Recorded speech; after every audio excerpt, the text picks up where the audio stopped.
Hey, what's up, y'all? It's Dr. Paul with Liberty Hill Comics. I have over 40 years experience collecting, investing, and conserving comic books, and the channels where I share my passion with you. In today's video, I'm going to kick off a new project.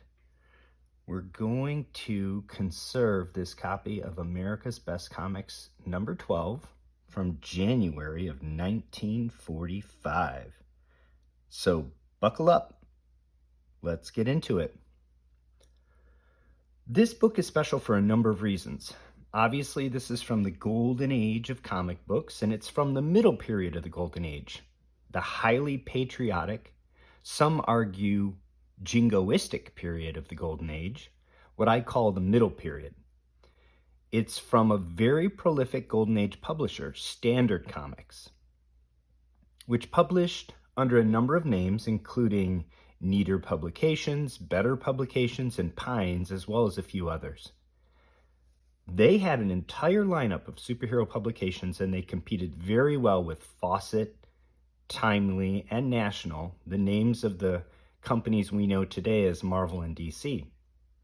Neater published several anthology books and also had several superheroes that headlined their own books, just like the other successful publishers of the day. Sadly, they went out of business very soon after the Comics Code Authority was put into place and published their very last book in 1956. Yet another casualty of Frederick Wertham and Estes Kefauver. The heroes that were published by Standard Comics fell into the public domain and started to be published again in the 1980s by various publishers. And you can still read news stories about some of these heroes today.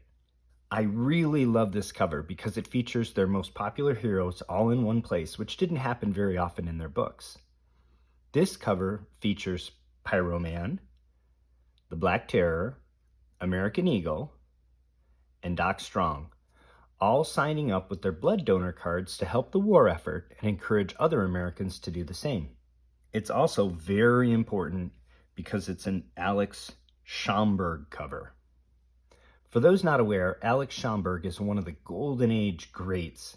He's a cover artist from the period that's best known for his wartime covers from Timely Comics featuring Captain America, Bucky, and the rest of the Timely gang busting up the evil Axis, usually beating on some Nazis. His covers are usually very busy and hyper detailed. To be able to own any of the books that his art graced the cover of is a real treat, and this book is a treasure to me for that reason. It's also an exceedingly rare book. The CGC Census has only 16 universal copies with a median grade of 5.5, and the highest in the census being a 9.0. An 8.0 traded hands in September of 2022 for over $2,000, a great price for this book during the bear market of 2022. This particular copy is my book. I won it at an auction October of 2022 for $139 plus shipping and taxes. All in, this book cost me $151. So let's check it out. Before we get started, clean and dry hands. Some folks like to use gloves when they handle a comic like this. I don't. I like to get feedback. I think gloves can sometimes be sticky. Not sticky, but tacky, and they can actually, you can do more damage to a comic than you spare it. Maybe action one, you want to wear gloves, but for a book like this, I'm just going to have clean and dry hands. Before we even open the book, it's in a Mylar. This is how it came to me. It's listed as Fair Good 1.5. That's the old rating, but it's also the rating CGC uses. $150 is the price tag that was on it at the time. We can see that a previous owner purchased it from mycomicshop.com or Lone Star Comics. This is the grade that they had placed on it, and you've heard me talk about their grading before. Generally, I think their grading is pretty conservative. They usually kind of grade about a half grade below, I think, typically what CGC would grade it as. So I feel pretty good about that. We will, as we assess the book, make our own determination what we think the grade is. So, first impressions. It looks complete. There's some fraying and tearing along this spine, obviously. And there might be a small piece missing here. Might be a piece missing around this staple. But generally, it presents pretty well for a 1.5. Let's flip it over. Here you see one of the major flaws. It's got a massive spine roll. And it's got a tear here, but this is still attached, so we can work with that. It's got a small piece missing here.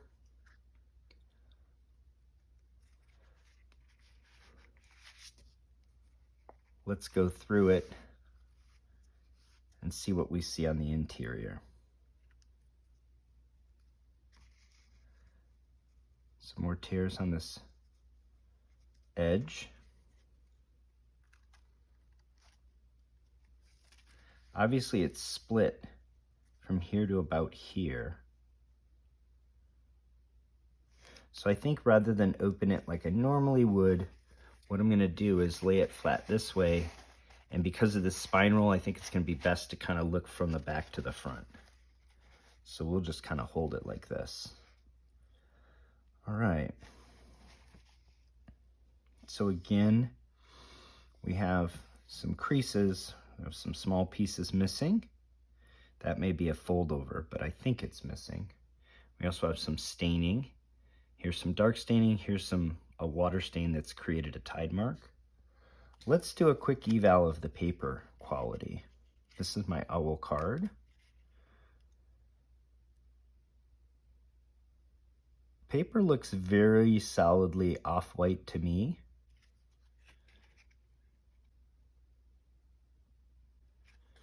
Which is great paper quality for a book this age.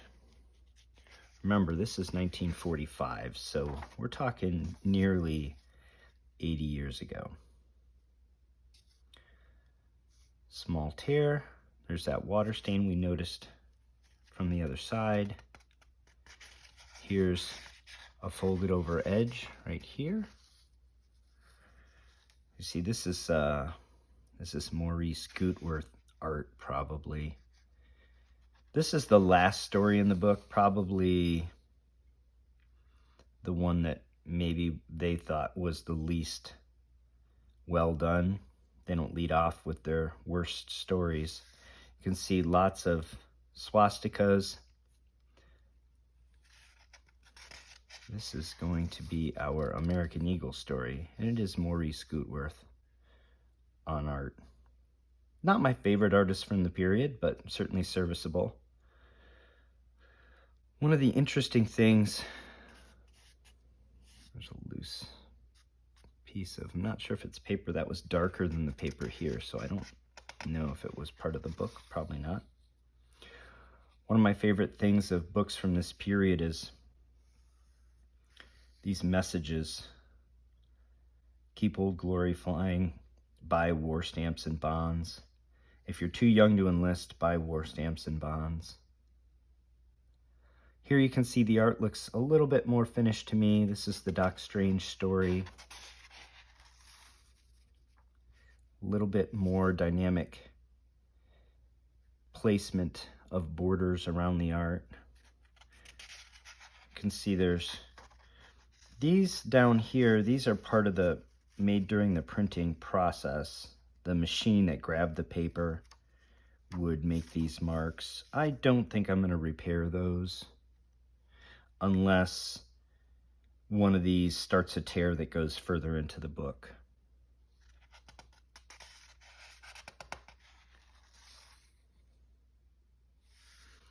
Don't spend foolishly. Save your money for victory.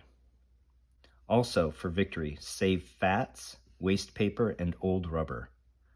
Not old rubbers, but old rubber. I wonder what they did with the fats. And actually, I know that they collected them, and probably some chemistry, probably explosives. Save your waste paper. Help to win the war. Be an American. Buy war stamps and bonds. It's interesting to note the cars here. These are obviously cars from the 30 with a rumble seat. Obviously, car production was shut down in 1941 to start the war effort, so folks were driving old cars by this time. Doc Strange is really having a great adventure here. Smashing planes with cars, or maybe that's supposed to be a tractor. Smash Hitler and Hirohito. Buy all the war stamps you can.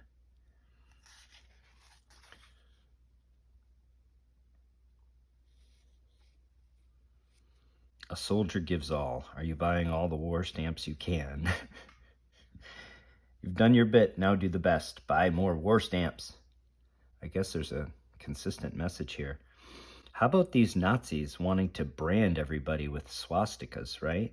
Here they have hot brands. Doc Strange and company need to save this young lady from the Nazis. Doc Strange, for those of you who don't know, was fortified by allosun, secret distillate of liquid sun atoms, fights desperately against the forces of evil attempting to destroy.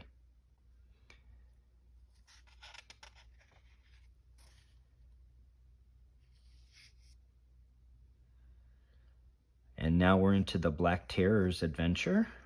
I'm pretty sure this book has one adventure for each of the 4 heroes on the cover. So we've been through American Eagle and Doc Strange's adventures, and now we're into Black Terror's adventure. He has his sidekick here. A little bit of a staple tear in this page.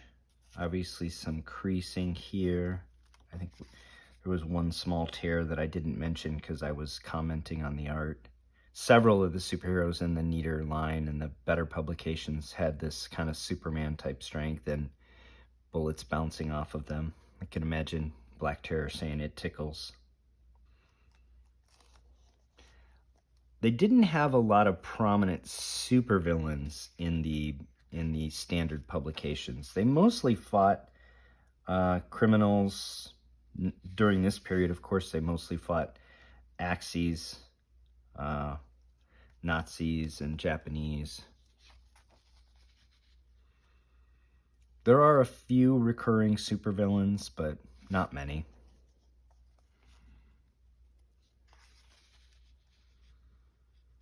Okay, so this is all part of step 1 of my assessment. That's a great splash page, huh?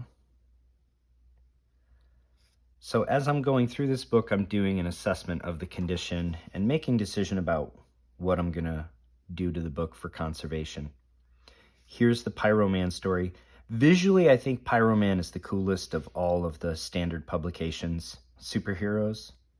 I really just like the combination of the purple and red and the yellow that he has. So I really like just the look of Pyroman. I like the covers that he's on from this era. The interior of the book is in pretty darn good shape.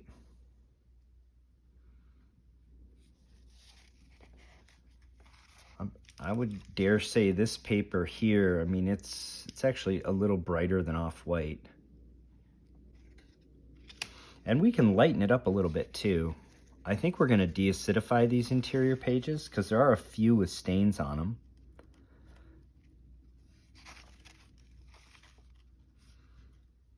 Here's some stains.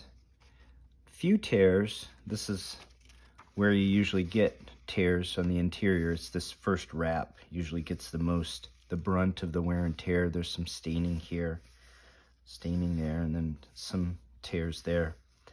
And then we see this cover. The back of this interior, or the back of the front cover here, again, very solidly off-white. We see those rips that we were aware of. And again, spine is split about 1/3 of the way. But it's mostly here. Let's have a closer look at the staples. They don't appear to have any rust at all on them. And let's see if we can't find on the interior, the center fold, and see if we can see where the staples are folded. I know you can't see much at the moment because of the lighting, but I will get you there. Hold on. Maybe one more page. Well, this happens sometimes when you have a really bad spine roll. You almost can't get to the interior of the staple without damaging some paper. So we may have to get this in some humidity and relax it and flatten it out before we can really see the inside of the staples. Because I'm pretty sure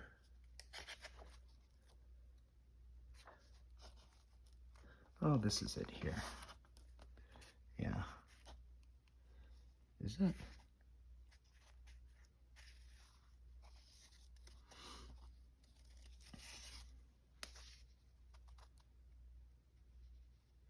Okay, I'm not confident enough to do it on camera here, so I'm going to relax this paper with some humidity. That's going to be one of my first steps, but that'll be the next video. So what I'm going to do is I'm going to take some notes. I don't think that was paper. I think that was some kind of debris that was in here. What I'm going to do is, as I mentioned in my 9-step process for comic book conservation, step 1 is to come up with a plan, assess the condition, and develop a plan for the conservation. So I'm going to take some written notes on my observations and just what I want to do with this book. I think the best way to conserve this book for future generations is going to be to mend this cover. I don't think it's missing enough material that we're going to bother with leaf casting just for this small of a little dot or that small little dot of paper, because we can mend this cover with Japanese paper. We can fold those flaps over and we can bridge those small missing areas. So I think what we're going to do is we're going to disassemble the book. We do not need to do any mold mitigation or other issues with infestation. So we're going to remove right on to dry cleaning. We're going to dry clean this book very gently because it's actually not that soiled. There's a little bit of soiling, but there's not that much. And after dry cleaning, we're going to wet clean, and we're probably going to combine wet cleaning and deacidification in one. And then we're going to do our mending while the paper's still wet. And then we're going to dry everything out, press it, reassemble it. There'll be some pressing, reassembly, and then pressing to reestablish this fold. As part of that whole process, we'll fix this really bad spine roll. And then this comic is going to present a lot better. I think you actually probably have a book that is a 2.0 here. This is probably good.